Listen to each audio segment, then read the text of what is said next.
is the worst yet to come? They say suffering don't last always, but you have to work for it. You have to see the hope in every day and the possibility. I'm joined by none other than Michael Render, AKA Killer Mike, entrepreneur, musician, family man, in his swag shop here in Atlanta, Georgia, and we're here to chop it up. Just to set the stage, there's a lot going on in the country right now. There seems to be almost daily calls for impeachment for the president. Yeah. He's calling cities, countries, SHIT whole countries, rat-infested, roach-infested. Yeah. And then now he's coming at our black leaders, some of our black leaders, like Reverend Al Sharpton, Elijah Cummings. But yet, you're still fighting. What gives you hope leading up to 2020? What gives me hope for 2020? Yeah. What's given black people hope since we first got here? You know, the hope is a human spirit endures. Right. So we are sitting currently on Edgewood Avenue, which is in the heart of the Sweet Auburn district, which at one time has been an all-black business district, heralded by the likes of Atlanta, life insurance company down to, the first black and oldest black barbershop in the state, all in this district. So that's what gives me hope. I'm on a firm foundation of people who persevered and succeeded in spite of obstacles. So, and one person at the helm of this country doesn't change the fact that a few and mighty and the will of the American people are truly what will rule this nation. And for a lot of people, the recent comments from the president talking about Baltimore specifically, like I mentioned, calling it rat infested and whatnot. For a lot of people, that's a lot of, it reflects on a lot of urban environments where there's a lot of greatness that comes from it. So from being from Atlanta, loving everything about Atlanta and having maybe some similar environments to Atlanta, how did that comment kind of hit you? Well, it's not about how that comment hits me, it's about how policy has hit the African-American community the last 55 years or so, And again, the protracted struggle is 400 and something years, only 100 years out of Jim Crow or so, and 55 years into freedom.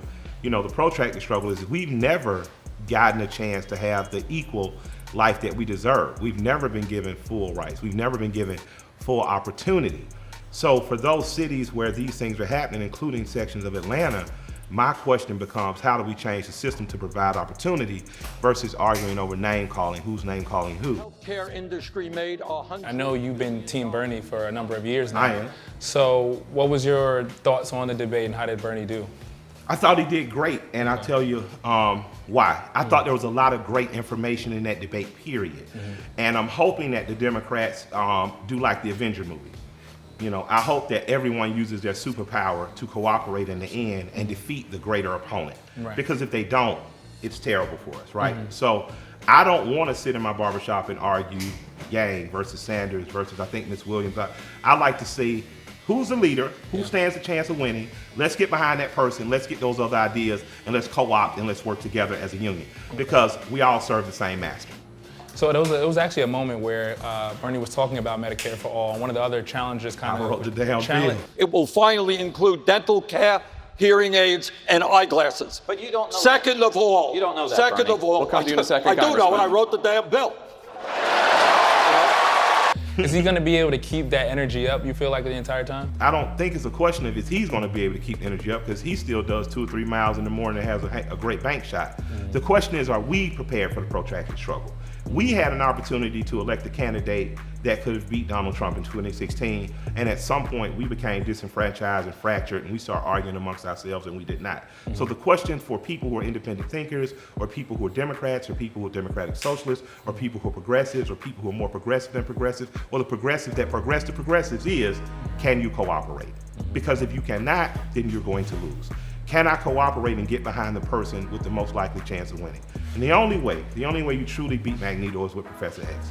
You have to have the antithesis of him. And you mentioned coming together. So are you willing to say if Senator Sanders is not the candidate that you will support whoever is Democratic? I'm going to support the most progressive campaign that's in that race. Okay. We got roughly, it's over a year before we get to, fall of 2020. But the most progressive policy that's going to be good for my community. Absolutely. And now we're seeing the likes of Cardi B teaming up with Senator Sanders. Yeah, you gotta like that. Yeah, so what do you feel about that? I think that this is a great chance for a history teacher or social studies teacher to engage their children. I'm very encouraged. I am into politics and history and the political process as much for Miss Baraki, who taught me social studies and world history, and Ice Cube and Chuck D, you know what I'm saying, and Alex Haley and Zora Neale Hurston and Langston Hughes. I'm into those things because I was introduced to those things by popular culture. When I heard Chuck D talk about Elijah Muhammad and Malcolm X, that's why I got into, well, who's this Malcolm X guy? And that's what led me to John Henry Clark. And that's what led me to Asa Hilliard. That's what led me to Chauncey Diop. So absolutely, I appreciate Cardi for using her platform to do that, because she could have chosen not to. You spoke at length about black ownership and black gun ownership and how you're absolutely a big proponent of it. And yet you have senators like Cory Booker and Kamala Harris who actually want to restrict gun ownership. So how do you feel about those policies? I do not trust black leadership that wants to de-arm black people. So do you feel like, how different would this country be, let's say, if everyone, white, black, owned guns? It'd be a lot harder. Well, if everyone owned guns from day one, it would have been a lot harder to commit acts like slavery and genocide on Native Americans. But if you read the book Guns, Germs, and Steel, it kind of explains to you, why a lot of the wars to indigenous people got lost, because people came with superior technology and guns. They don't want you to have guns in cities for fear of crime and violence, yet the crime and violence is there, and the police treat you as though you're a criminal and violent. So at one point, do you become responsible for one's own life? At one point, are you gonna buy a gun, are you gonna train, or are you gonna commit yourself? I don't wanna get up and go to the gym every morning. I'm fat, I don't wanna die early. So I don't want to die from a home invasion, so I train as though what happens when someone comes in my house. It's just an aspect of defense. It's just a tool. So I don't listen to the rhetoric or much of the argument. Once people showed me they didn't really want to hear what a black man from the South had to say, that's fine. But in my household, there are always going to be 10 or more weapons. We're always going to be trained and proficient with them. And if anyone ever comes down my driveway and decide to exercise what perceived power they have, they will surely go about in the back of an ambulance dead. So Mayor Pete Buttigieg in Indiana, he's right now polling at 0 with African Americans. Do you feel as though African Americans can support a gay president?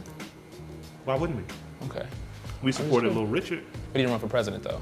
I mean, he was Little Richard. That's more important than president. Okay. Yeah, you kept me jamming. I don't ever want people to feel as though my community puts black before all, but what we know is there's a system designed to oppress blacks.